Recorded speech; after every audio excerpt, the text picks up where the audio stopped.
প্রেম ভাঙা মানেই জীবন শেষ না। অনেকে ভাবে এক্সকে ভুলতে পারবে না, কিন্তু সত্যি হলো মানুষ কাউকেই চিরদিন ভুলতে পারে না, তবে শিখে যায়। সব শেষে মনে রেখো, সময় সেরা ওষুধ। আজ যে কষ্টটা তোমার বুক চিরে যাচ্ছে, কয়েক মাস পর সেটাই তোমাকে শক্ত মানুষ বানিয়ে দেবে। তুমি হারাওনি, তুমি শিখেছো, আর প্রতিটা শিক্ষা তোমাকে নতুন। দ্বিতীয় ধাপ, নিজেকে ব্যস্ত রাখা। পড়াশোনা, ক্যারিয়ার বা নতুন কোনো স্বপ্নে সময় দাও। মনে রেখো, তোমার সবচেয়ে বড় শক্তি হলো তুমি নিজে। তৃতীয় ধাপ, বন্ধু ও পরিবারের সাথে সময় কাটাও। কারণ ভালোবাসা শুধু গার্লফ্রেন্ডের মধ্যেই সীমাবদ্ধ না। যাদের তুমি সবসময় অবহেলা করেছো, তারাই তোমাকে আবার হাসাতে পারে। চতুর্থ ধাপ, শরীর ও মনের যত্ন নেওয়া। প্রতিদিন কিছুক্ষণ হাঁটো, ব্যায়াম করো।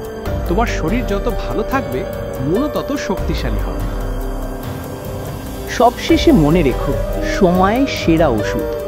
আজ যে কষ্টটা তোমার বুক চিরে যাচ্ছে, কয়েক মাস পর সেটাই তোমাকে শক্ত মানুষ বানিয়ে দেবে। তুমি হারাওনি, তুমি শিখেছো, আর প্রতিটা শিক্ষা তোমাকে নতুন মানুষের দিকে নিয়ে যাবে, যে তোমাকে আরও বেশি মূল্য দেবে।